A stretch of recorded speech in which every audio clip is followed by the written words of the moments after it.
Lakini wakati mwingine labda umesikia mchungaji amehubiri lile neno na katika moyo wako ukasikia umekorogeka. You just want to go running out of the building here and start sharing about Jesus. Na unasikia kana kwamba ungependa kutoka nje uende ukashiriki na wengine kuhusu Yesu. Or he's preached a sermon and just your heart is just stirred and you say, God, I want to do something for you. Na ama umesikiza ujumbe na ukasikia ndani ya moyo wako umekorogeka na ukajiambia, Mungu nipe uwezo, ningependa nione nimefanya kitu kwa sababu yako. And I believe because of that, na ninaamini kwa sababu ya hiyo, that there are some people in here, kuna watu walio hapa, some men and women, ambao ni wanaume na wanawake, and God's calling you into leadership capacity. Na Mungu anawaita katika maeneo ya uongozi.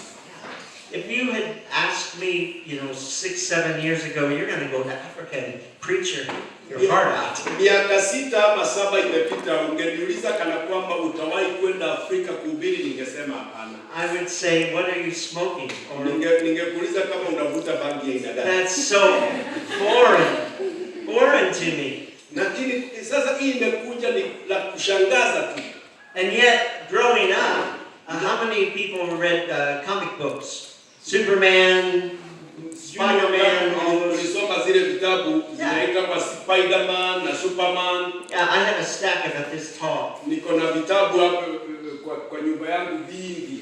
And people that read those comic books, sometimes you just really want to place yourself inside that comic book and you'd like to be a hero, a superhero. Ile vitabu ambao ni michezo na mtu ameandika hiyo michezo ya kuigiza, na wewe ukisoma unasikia ni kana kwamba ungependa kujiingiza uwe kama huyo mtu. I want to encourage you, if you want to be one of God's leaders, ninataka kukutia nguvu nikwambie, kama unataka kuwa mmoja wa kiongozi, you want the Lord to use your life in a leadership capacity, na ungependa Mungu akutumie katika hali ya uongozi, God calls you his hero. Mungu anakuita shujaa wake. God calls you his leader. Mungu anakuita kiongozi wake. You're a leader in formation. Wewe ni kiongozi ambaye unatayarishwa. I was intrigued by the first time I had a Kenyan chicken. Mimi wakati mmoja nilishtuliwa niliposikia kuku wa Kenya wale. I came to This is my 6th trip to Africa. Sababu hii ni mara yangu ya 6 kuja hapa Kenya. So you think I'm pretty accustomed to it? So kama unafikiria nimezoea? No. Basi sina yale mazoea bado. So my pastor here, when I came one time, was that last time or the other time? Second last one. After a while. Yeah. After a while, it's all a blur. But he had gotten a few chickens. Ilikuwa ni baada ya COVID. Nakumbuka wakati COVID ilikuwa. Sasa alipokuja baada ya COVID, wakati kulifunguliwa na akakuja, alinipata nimefuga kuku pale kwa nyumba. Not just 1 or 2 chickens. Na sio ilikuwa moja ama mbili. And these were little tiny ones. Tulikuwa ni vifaranga ya siku moja. I think he had 100 of them. Na nilikuwa na kama 100. And he had them all over the living space. They were everywhere. You had to keep from walking on them. Nilikuwa na watayarishia hapo kwa nyumba hapo mahali tunakaa hapo kwa table. And amazingly, eventually he got them all sold. Alafu baada ya kuwalea na kuwakuza nikawauza wote. Except for a couple of them, and pardon me. And so he said, we have to get rid of these chickens. By then, they were pretty good size. Sasa nikaanza kuwauza walipofika umri wa miezi 3 miezi 4 nikaanza kuuza, lakini nikabakisha wachache kwa sababu ya. He told me, John, I have to sell these chickens. Akaniambia mimi John nataka kuuza hawa kuku. So come with me out on the highway. Na so nikamwambia tutazileta kwa gari, tutaenda kule kwa barabara kuuzia huko. So I think we only had maybe 4 or so chickens left.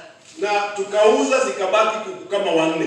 And I've never seen this before or since. Na mimi sijawahi kuona hii kabla, hapo awali sikuwahi kuona kitu kama hii. So he had them hanging up by their feet. Na mimi nilikuwa vile unamuinua huwa tunainua kuku, unamshika miguu juu na kichwa chini. And I was the guinea pig. I was out on the highway. Na tuko pale kwa barabara. And my job was to draw all the crowd in to buy these chickens. Kazi yake alikuwa anacheza gitaa hapo kwa barabara, akiita watu waje kununua kuku.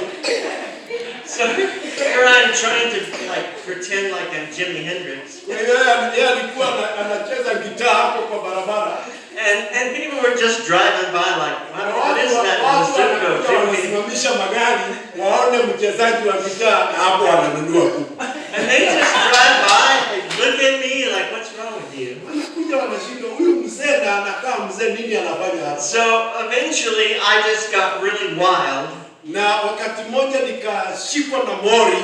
And I'm going, come here, let's go, come on, look at this chicken. Nikaanza kuwaita Johnny, kuja kuona wakuku wazuri wakubwa. The best tasting chicken which na wako na utamu sana wakipikwa.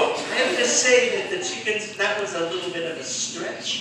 Na mimi nikaweza kuleta hiyo kitu ni kama nimeitia sukari kidogo. Because I'm used to having my chicken comes in a styrofoam package with plastic over. Kwa sababu kuku zao zile wanaona kule Amerika ni zile zinakuja kama zimechinjwa na zimefungwa na hii makaratasi ya polythene. I'm not sure exactly where I was going with all that. So sijui nilikuwa naelekea wapi na hiyo yote. But let me tell you something. Niwache niwaambie kitu. If you have a heart for God, God wants to make you as one of His leaders. Kama wewe uko na moyo wa Mungu, Mungu anataka kuandae uwe kiongozi. So I'm going to share with you some thoughts from my own life. Kwa hivyo nitashiriki nanyi mawazo ambayo nimeyashika kutoka kwa maisha yangu binafsi. The leaders that God makes are people who are really not looking to lead. Wale watu ambao Mungu anachukua na kuandaa kuwa viongozi hawakai kuwa na nini signs za uongozi kabisa.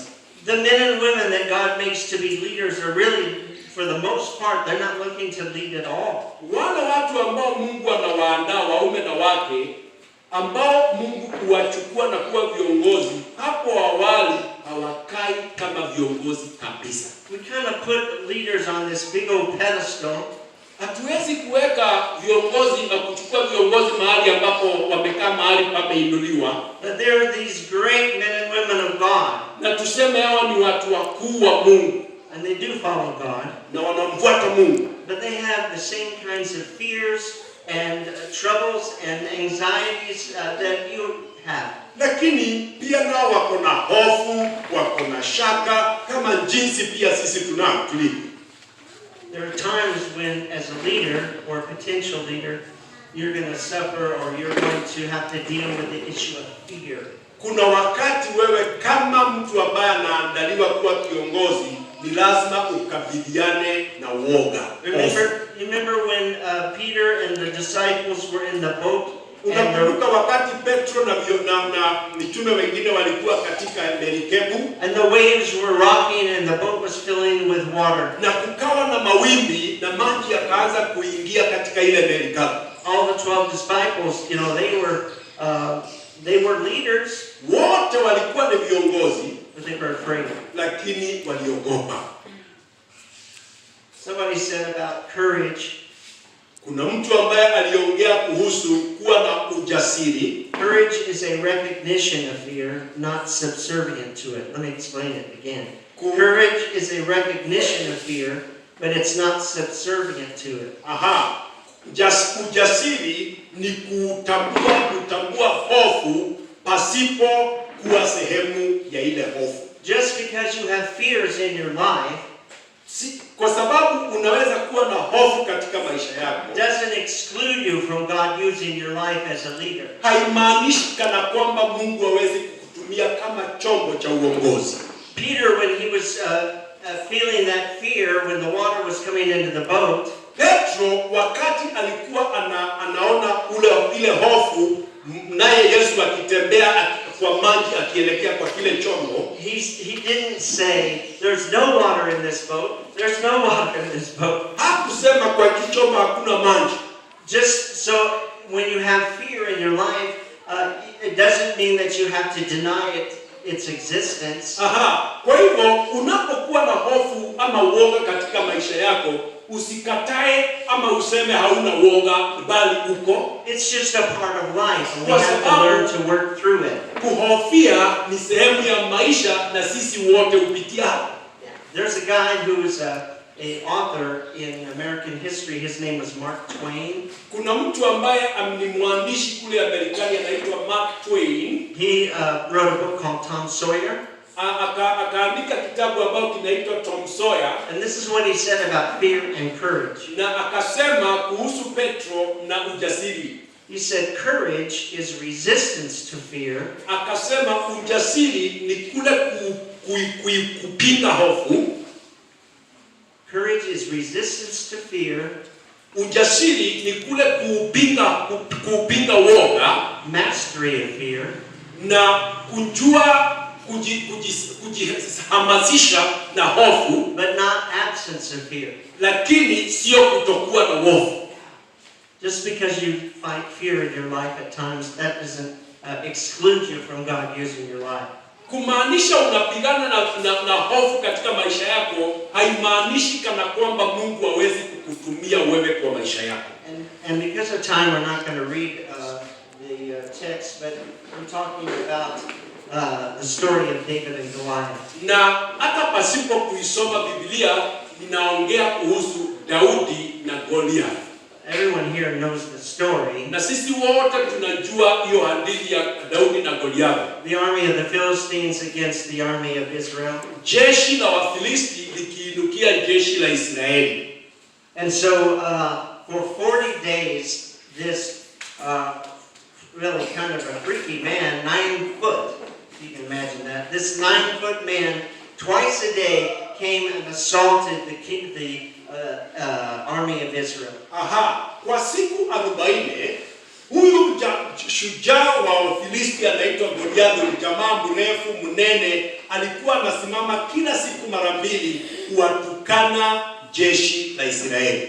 So 40 days, twice a day. 40 mara 1 mara 2 kila siku. This huge man, where his shield, his armor weighed 168 pounds, just the armor. Ili njitu la mtu ambalo ile ngao yake peke yake ilikuwa na uzito wa kilo kama kilo 400. And if you read that story, that man was so intimidating that whenever he would come on the scene, the children of Israel would run away. Ukisoma hadithi hiyo, utapata yule jamaa akiinuka, ardhi ilikuwa inatetemeka, jeshi la Israeli wanaingiwa na hofu, wanakimbia, wanaingia kwa mashimo.